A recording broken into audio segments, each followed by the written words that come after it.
My name is Tommy Earley. I'm farming here in Mount Allen. It's just outside Drumshanbo on the shores of Lough Allen, and I'm farming organically. I've been doing so since 1996.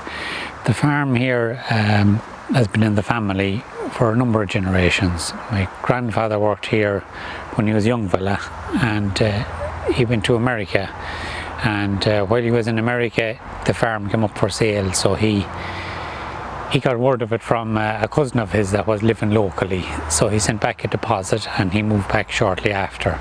So he moved into the house in 1888, so the Earleys have been living in it since that time.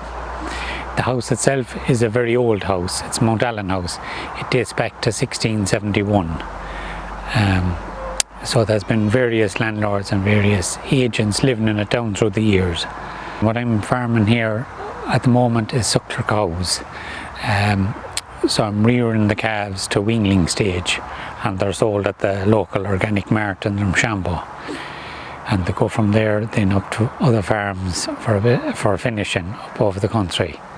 So there's a number of habitats on the farm, and we'll have a look at those as we go around. One of them is a lowland raised bog, where we'll be looking at one species that lives in that. It's a rare butterfly called the marsh fritillary. So we'll see the sort of habitat it needs to have in order for it to survive in. This field here is a field that we've taken up for meadow. We'll be cutting hay, or, well, depending on the weather, or silage later on in the year. But what was happening, just to give you an idea of what was happening with this field earlier on in the year, there was curlew was feeding in it. So we had some curlew, and then we were very blessed this year. There was a great influx of whimbrel. Whimbrel is a little bird. It looks very much like the curlew, and they pass through this country during the month of May. Some people call them May birds, but they only come here for a few weeks. They don't spend long here at all. They only kind of come in like a bit like popping into a coffee shop just for a quick stop, and they're gone again. So, as I say, May birds some people call them, but we had a lot of them came to visit this year. So in this field alone, we had at one stage where I was looking at a flock of 30 of them in it, and there was also, we'll say, the resident curlew. What's happening with the curlews is this time of year they've gone on to they've paired up earlier on in April, and they're on the nest at the moment. So the nest is about 1.5 miles from here, and what happens is that the pair of birds, one of them stays on the nest, the other bird goes off to feed, and then they swap over. So earlier in the year, when this field was a bit bare, they were using this as a feeding ground, and but with the drying and all that now, they're moved down. Where they're feeding now is down on the lake shore. So there's been a lot of talk about farming for nature, but I prefer to think of it as farming with nature, because nature has been farming away for thousands and thousands of years, long before we came on the scene. And the best we can do is blend in with it, and at any time we can only copy what we see in nature. Let it be laying a hedge or whatever else we see. So nature is leading the thing, and nature will happily farm away on its own. So the best we can do is farm with it, because if you try to go against the grain, you're going to pay the consequences, and everything loses out.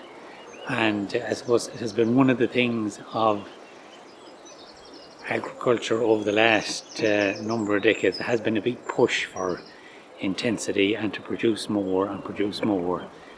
But what was happening, and there was a hidden cost in there, and that was our biodiversity. Our biodiversity was losing out all the time, and we were losing it, but we didn't see we were losing it. But I think in the last while we've become aware of the great loss of biodiversity around us, and I think now is a time that we can turn the tables, as it were. What we're looking at now is a very depleted population of what we had a number of decades ago. But with the right sort of care to detail and getting the right help and advice from different people, we'll be able to get those habitats back to the way they were, and we'll have a much nicer place for living in, and a much nicer place for people to go for walks and to enjoy the countryside an awful lot more. But we have to be willing to make those changes, you know, and especially with the in the organic thing. That's what has been the big discovery, is that you can still produce a good number of cattle, but that you can keep your cost down. It's all about stress. If you can produce less animals, but they're a lot less stressed, and when animals aren't suffering stress, they're less vulnerable to going down with disease and ill health. And it's the same with the human. It's only when the human is stressed that they're likely to come down with this or that or something else, you know. Mm-hmm. So it's all about reducing the stress. So in the case of sucklers, it's a case of at a weaning time being very careful around that. Have the calves on ration before they're weaned off the cows. Wean them off over a period. So that it's a gentle procedure, and allow for it rather than it all having to happen the one day, you know. It's a matter of giving it time. Mm. The organic is that the standard of animal husbandry is very high, and the animals are checked out and tested regularly to see if there's any diseases present or if there's any ill thrift among any of them, and what's causing that. And the thing is, if there is any sort of an ill animal, to get it rectified immediately, you might have to recourse to drugs for a short time, but to see what caused the imbalance in the first place and to set that right, go back to the land.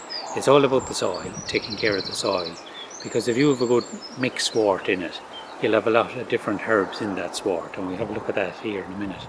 You'll have a lot of different herbs in it, and each of those herbs are supplying a different thing to the animal. And even for the bees, like we keep bees on the farm too, and we hear about keeping, that flowers, or that bees just want to visit flowers, but they visit an awful lot more things as well other than flowers. They visit a lot of trees, they visit a lot of herbs, a lot of different stuff, So it's about having that mix of stuff on the farm rather than maybe monocultures of one species or another in a field of grass. Each butterfly has one specific plant that it lays eggs on, okay? And but you'll see butterflies going to several different flowers. But what they're doing at that stage, they're only what they call nectaring. They're just taking a kind of like the long distance runner taking a glucose drink at the side of the road and throw away the glass and keep running. That's all they're taking. That's just to keep them going, because when they're in the adult stage, their only mission is to seek out the plant that will feed their larvae. And they want to find that plant and lay their eggs on it. And they won't actually lay their eggs on any plant. They'll test the plant first to see is it suitable, how much sun that plant is getting, what the temperature of the leaves are. And only when they're content with it will they lay their eggs on it. Nature has wonderful ways of restoring itself, taking care of itself. But I suppose the big thing is we have to give it the chance. We can't control nature and confine it to one little box and say, okay, that's your area, this is my area. We have to farm with what's around us, because otherwise biodiversity is losing out and we're all losing out. That's what it's all about. Being completely tuned into what's going on around you at every level. Not just the animals that you're producing or whatever produce is coming off the farm, but seeing the whole picture rather than just a little bit of it. What we're looking at here is some of the flowers that's making up the sward in it. This is your red clover here, this little one here, and you have white clover here. The bees, the white clover is particularly good for bees. This is your plantain, it's a herb. Your buttercups in it, and there's a little one here, it's called yellow rattle. It gets the name because as the seed pod, this is the little flower that's out on it at the moment, but when the seed develops in that little pod, later on in the year, you can shake it for and you hear the rattle of it. And years ago that's what they used to use as an indicator that the meadow was ready for growth. Allow the plant to grow, allow it to go into the flowering stage, and then allow it to set seed. And then you cut the meadows at that stage. Especially if you're cutting them for hay, you have a better chance of maintaining the wildflower cover, because you will shake the hay maybe once or 2 or 3 times, and that disperses the flower seeds so that they're on the ground for the following year. So you collect up in what's left apart from the flower, and you'd use that for a feed for your cattle for the winter months. If you maintain it without putting on fertiliser. You see, the temptation with the fertiliser is that you'll get more grass, so you'll produce more. Going back to what we were saying earlier on, that's what caused a lot of the loss of biodiversity, is that we were under pressure to produce more grass from the same fields.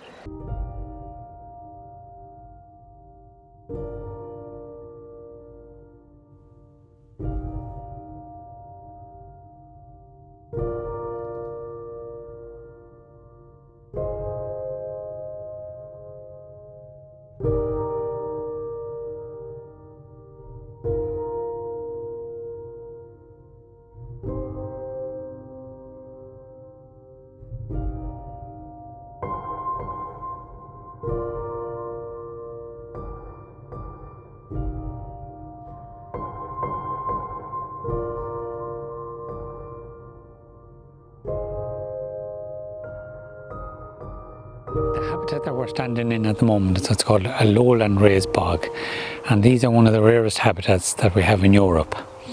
So it needs special protection in order to keep it in its right condition, because when it's in its right condition, a number of species will live in it that won't live anywhere else.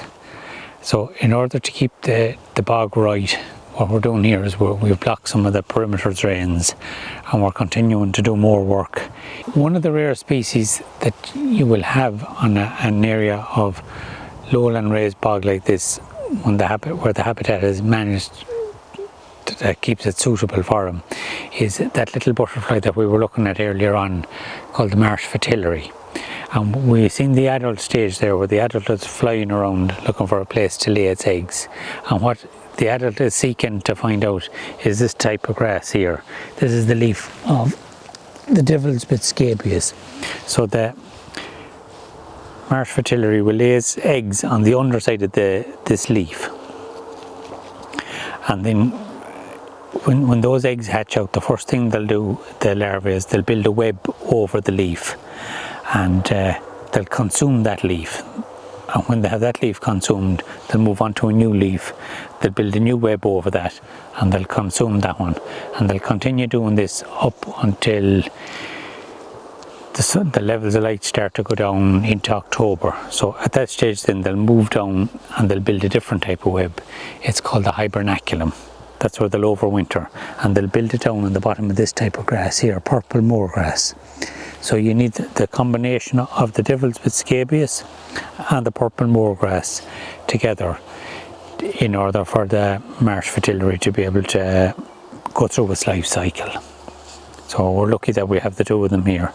Also, we've got some advice a couple of years ago from a Jessamine Harding, and we removed some trees that would have been blocking the light coming into this area in the late spring, or rather in the early spring, when the sun is still very low in the sky. But you need that light coming in, because the marsh fritillary will start to move back up out of this grass and start to feed again.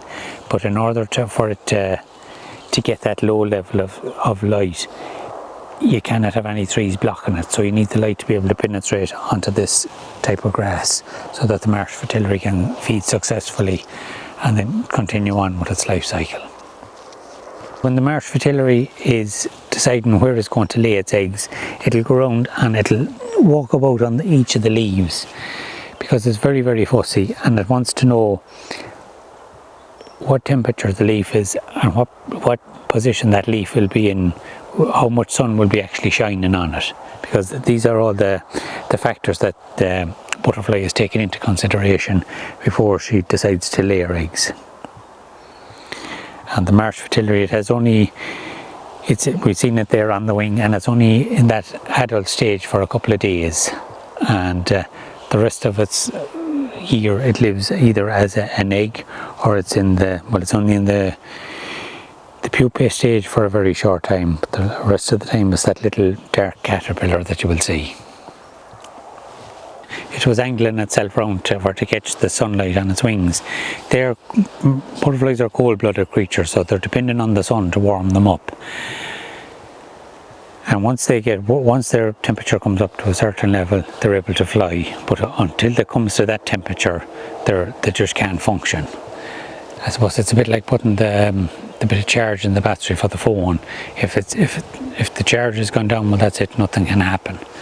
So yeah, we think they're just there basking away, sunbathing, but they're actually it's called thermoregulating. They're getting their body temperature up to a degree, and then they're ready to move.